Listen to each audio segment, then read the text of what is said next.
प्रतिष्ठित नागरिक विकास पाटील आणि सर्वच ज्येष्ठ मंडळी आणि या शाळेचे सर्व शिक्षक, शिक्षकेतर कर्मचारी आणि सर्व विद्यार्थी मित्रांनो, आपण आताच मॅडमनी खूप चांगली प्रस्तावना केली. पाटील मॅडमनी बन सरांचं एकदम विस्तृत असं आपल्या या मराठवाडा मुक्ती संग्रामाचा इतिहास त्यांनी उलगडून आपल्या समोर मांडला आणि ते ऐकून खरंच म्हणजे अंगावर आपल्या शहारे येतील की हा रक्तरंजित लढा आपल्या या क्रांतिकारकांनी, वीर जवानांनी लढून आपल्यासाठी हे दिवस, हे स्वातंत्र्याचे दिवस आपल्यासाठी त्यांनी दिले. खरंच या सर्व क्रांतिकारकांना मी प्रथमतः अभिवादन करतो. म्हणजे आता सरांनी सांगितल्याप्रमाणे की आपला भारत देश हा 15 ऑगस्ट 1947 ला स्वातंत्र्य झाला, पण आपल्याला खरं स्वातंत्र्य ही 17 सप्टेंबर 1948 ला भेटलं. आणि या स्वातंत्र्य मिळवण्याच्या मागे म्हणजे हजारो क्रांतिकारकांनी, आपल्या जवानांनी, वीर या सैन्यानी, काही जणांनी म्हणजे रक्त सांडलं, बलिदान दिलं. म्हणजे त्यांना आज स्मरण्याचा खरा हा दिवस आहे, त्यांच्याकडून प्रेरणा घेण्याचा हा खरा दिवस आहे. तर त्यासाठी म्हणून आपण हा कार्यक्रम या ठिकाणी आयोजित सर्व शाळांमध्ये आणि जेवढे काही शासकीय संस्था आहेत त्या ठिकाणी आपण मराठवाड्यामध्ये सर्वत्र साजरा करत असतो आणि त्यांना अभिवादन या निमित्तानं आपण करत असतो. म्हणजे मीही आपल्यापैकीच एक विद्यार्थी ह्या शाळेतच शिकलो. माझं गाव किनीनवरे आहे आणि दररोज आम्ही जवळपास 2-2.5 किलोमीटर इथून गाव आहे, दररोज आम्ही अपडाऊन करायचो. आणि असा मोठा जर पाऊस आला तर त्यावेळेस आमची शाळा म्हणजे सुट्टी राहायची आम्हाला. तर म्हणजे सांगण्याचा उद्देश काय की जे आपण आता मॅडमनी किंवा सरांनी जो उल्लेख केला की आपण ग्रामीण भागातले आहोत, आपली शाळा ग्रामीण आहे, पण मला वाटतं की जेवढं ज्ञान आपल्याला ग्रामीण शाळेमध्ये भेटतं तेवढंच ज्ञान आपल्याला शहरी शाळेत सुद्धा भेटतं. कारण आताच म्हणजे आपण जी शिक्षकाची क्वालिटी आपण आपल्या शाळेची बघितली, आता आम्ही शहरी विभागातल्या शाळेमध्ये मी अधूनमधून जात असतो.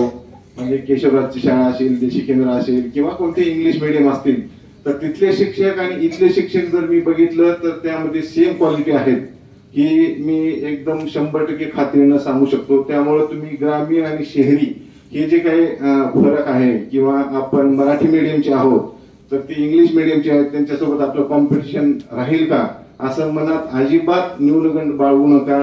कारण आपण जी प्राथमिक शिक्षण, आणखीन मला वैयक्तिक आणि आम्ही बऱ्याचदा जी शिक्षण तज्ञ आहेत त्यांच्यासोबत चर्चेतून असा निष्कर्ष निघतो की आपलं प्राथमिक शिक्षण जे आहे ते आपल्या मातृभाषेमध्येच पाहिजे. कारण बघा, आपण घरी गेल्यानंतर आपल्या आईवडिलांसोबत, पालकांसोबत, बहीण भावासोबत कोणत्या भाषेमध्ये बोलत असतो? मराठी भाषेत बोलतो. बाहेर आपण खेळाच्या तासामध्ये किंवा इंटरव्ह्यू मध्ये आपल्या कलिग सोबत, मित्रासोबत, मैत्रिणीसोबत मराठीत बोलतो. आपले शिक्षक सुद्धा म्हणजे बाहेर क्लासच्या जे इंग्लिश मिडियमचं वातावरण सांगतोय मी, इथलं नाही, म्हणजे बाहेर सुद्धा मराठीत बोलतो. आणि मग त्याला आपण ज्ञान देताना, शिक्षण देताना त्याला इंग्रजीमध्ये देतो. तर ते तेवढं आत्मसात होईल का? ते होणार नाही. ही मी अनुभवानं म्हणजे ज्या विद्यार्थी जे इंग्लिश मिडियमला आहेत त्यांच्यासोबत मी चर्चा करून बघितलेलं आहे. जेवढं आपल्याला ज्ञान मातृभाषेमध्ये जेवढं शिकवलं जातं, जेवढं आत्मसात होतं, तेवढं दुसऱ्या भाषेमध्ये होणार नाही. त्यामुळे तुम्ही ही मराठी मीडियम मध्ये आहोत म्हणून आपलं पुढे जाऊन ते इंग्लिश मीडियमच्या विद्यार्थ्यांसोबत कॉम्पिटिशन टिकेल का हे मनातून अगोदर काढून टाका. कारण मलाही सुरुवातीला वाटायचं, मी ज्या वेळेस 11वी आर्ट ला ह्याच कॉलेजमध्ये ऍडमिशन घेतलं होतं 1995 ला, माझी जेव्हा 10वी झाली आणि 2 ते 3 महिने मी तर इथं आर्ट्स केलेला आहे, म्हणजे किनीनवरेहून अपडाऊन करून. नंतर अशा काही गोष्टी झाल्या आणि नंतर मी 11वीला लातूरला गेलो आणि तोपर्यंत पूर्ण कॉलेजचे ऍडमिशन बंद झालेले होते. आणि एक नवीन कॉलेज सुशीला देवी देशमुख महाविद्यालय खाडगावला ओपन झालं होतं आणि तिथं विद्यार्थ्यांची गरज होती. ते आणि तिथं उदय पाटील नावाचे सर भेटले आणि त्यांनी मला खूप म्हणजे प्रोत्साहन केलं, खूप विनवणी केली की तू आर्टच्या ऐवजी सायन्सला ऍडमिशन घे.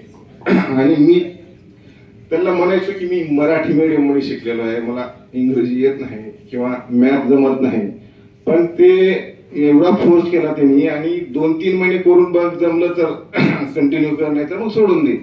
आणि नंतर असं झालं की मलाही वाटायचं तिथं बाकीचे सर्व इंग्लिश मिडियमचे विद्यार्थी होते, कॉन्व्हेंटचे होते आणि सर्व सिलेबस हा इंग्रजी मधून होता.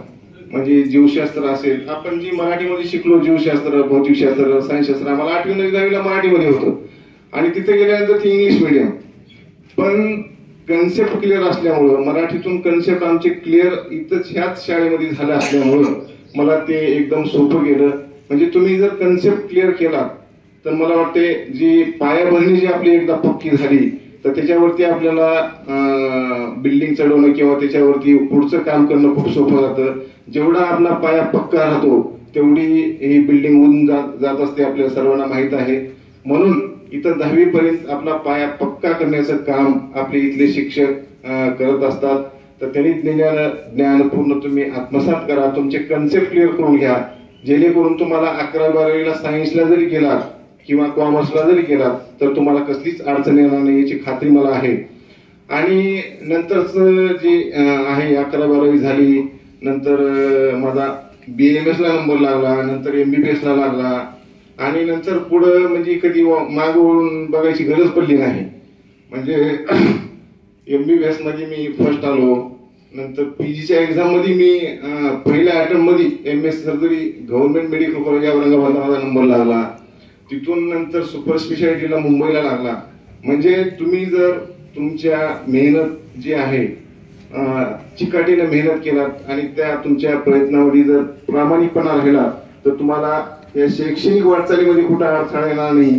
आणि जर समजा एखाद्या विषयामध्ये किंवा एखाद्या वर्गामध्ये जर अपयश आलं तर त्याला खचून न जाता तीच त्याची एक संधी म्हणून परत तेवढ्याच जिद्दीनं तेवढ्याच मेहनतीनं तुम्ही त्या विषयामध्ये ज्ञानार्जन करून त्या विषयामध्ये तुम्ही प्रावीण्य मिळवू शकता. कारण मी एक माझं छोटस वैयक्तिक उदाहरण सांगतो. मला चेता संस्था नावाचा एक विषय होता, ते 8वी-9वी पासून होता. चेता संस्था मी सर्वात मला म्हणजे अवघड वाटायचा. चेता संस्था म्हणलं की ते डोक्यात काहीच जायचं नाही. म्हणजे कितीतरी प्रयत्न केले, सरांना विचारलं, मी स्वतः 10 वेळा वाचलं, पण ती चेता संस्था काही डोक्यात जायचं नाही. मी त्यावेळेस ठरवलं की मला जे पुढे शिकायचं आहे त्या चेता संस्थांमध्येच आपण म्हणजे पुढचं शिक्षण घेऊ. आणि 10 वाचायचं, 20 वाचायचं, पण ते सोडायचं नाही असं ठरवलं. आणि ज्यावेळेस माझी 11वी-12वी झाली त्याच्यामध्ये फिगर राहायच्या, म्हणजे आपण त्याला मराठीत आकृती म्हणतो, डायग्राम. म्हणजे ते एक डायग्राम मी 20 वेळा काढली. त्याला लेबल करणं, पेन्सिलनं काढणं, नंतर पेननं काढणं, त्याला लाल पेन्सिलनं म्हणजे पेननं लेबल करणं, हिरव्या पेननं लेबल करणं, येलो पेननं लेबल करणं. आणि ते असं डोक्यात एवढं फिट राहिलं माझ्या की ज्यावेळेस माझी फायनल एक्झाम आली जशाच्या तशा डायग्राम काढून आलो. आणि मला बायोलॉजी मध्ये म्हणजे सांगायला आनंद वाटेल की 99 मार्क पडले 100 पैकी. आणि बाकी फिजिक्स असेल किंवा केमिस्ट्री असेल यांना 85 आणि 88 असं ग्रुपिंग होऊन माझं 91 ग्रुपिंग होऊन फर्स्ट अटेम्प्टला माझा MBBS ला नंबर लागला. म्हणजे त्या चेता संस्था मला जे अवघड जायचं त्याच्यामध्ये मी एवढा अभ्यास केला की तेच मला MBBS ला नंबर लावायला कारणीभूत झालं. म्हणून तुम्हाला जे अवघड वाटतंय त्याच्यावर तुम्ही जास्त मेहनत करा, बाकीच्या गोष्टी ऑटोमॅटिक म्हणजे होत जातील. आणि ही करत असताना म्हणजे तुम्ही स्वतःवरही लक्ष द्यायला पाहिजे.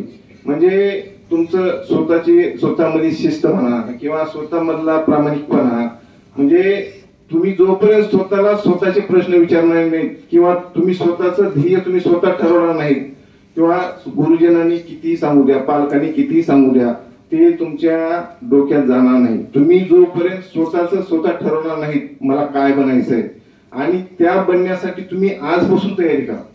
म्हणजे तुम्हाला समजा उद्या जाऊन तुमच्याकडे कोणी डॉक्टर होणार आहे, कोणी न्यूरोसर्जन होणार आहे, कोणी कलेक्टर होणार आहे, कोणी तहसीलदार होणार आहे किंवा कोणी राजकारणामध्ये जाणार आहे, कोणी नगरसेवक होईल, कोणी जिल्हा परिषद सदस्य होईल, कोणी आमदार होईल.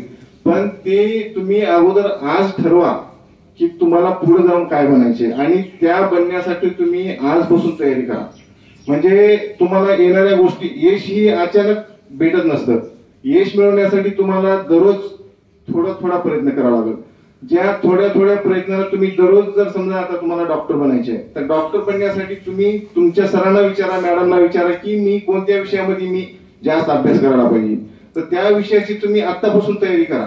म्हणजे बाकीच्या विषयाला तुम्ही दररोज अर्धा तास 1 तास अभ्यास करताय, तर तुम्ही त्या विषयामध्ये, ज्या विषयात तुम्हाला करायचंय त्याला तुम्ही अर्धा तास एक्स्ट्रा वेळ द्या, 1 तास एक्स्ट्रा वेळ द्या. तुम्ही जर वर्षाचे तास काढला तर 365 तास त्या विषयामध्ये तुमचे एक्स्ट्रा मेहनत असणार आहे आणि एक्स्ट्रा नॉलेज असणार आहे. तर ही 365 तुम्ही जर ही पूर्ण शैक्षणिक वर्षाचे काढला तर त्या विषयाबद्दल बाकीच्या विषयापेक्षा तुमचं ज्ञान अधिक असणार आहे. आणि तुम्ही जी काही ध्येय बघितलंय, तुम्ही जी काही स्वप्न बघितलंय, त्या स्वप्नपूर्तीकडे तुमचं पाऊल अधिक जवळ गेलेलं असणार आहे.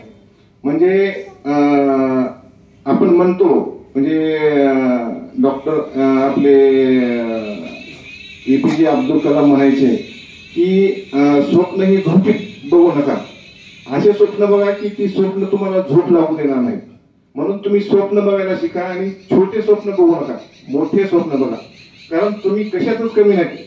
तुम्हाला बाकीच्या विद्यार्थ्यांसारखं तुम्हाला 2 डोळे आहेत, तुम्हाला बुद्धी आहे, तुम्हाला डोकं आहे, 2 हातपाय आहेत, तुम्ही चालू शकता, पळू शकता, तुम्ही वाचन करू शकता, तुम्हाला एवढी चांगली शाळा आहे, सर्व शिक्षक मॅडम आहेत आणि पालक आहेत.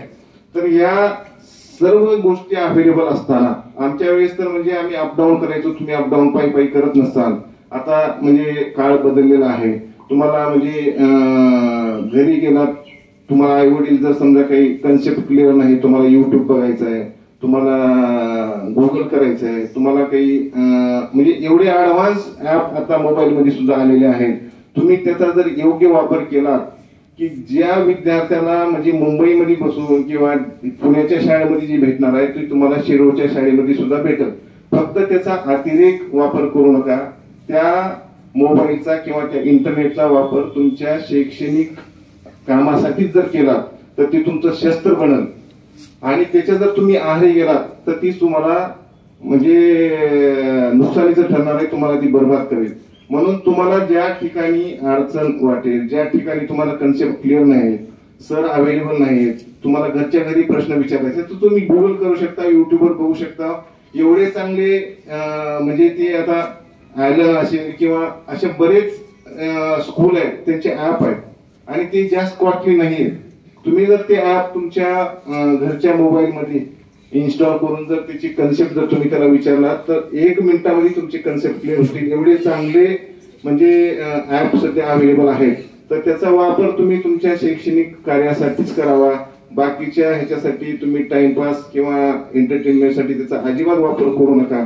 एवढंच या निमित्तानं सांगतो. आणि कदम सरांच्या माध्यमातून मी म्हणजे स्वप्नातही मला कधी वाटलं नव्हतं की मी शाळेत असताना किंवा आता पण की आपण ज्या शाळेतून 10वी पास झालो त्याच शाळेत या मराठवाडा मुक्ती संग्रामाच्या या ध्वजारोहणासाठी मला येता येईल. तर त्यासाठी मी कदम सरांचे आणि संपूर्ण शाळेचे आणि या संस्थेच्या सर्व पदाधिकाऱ्याचे मी खूप खूप धन्यवाद मानतो.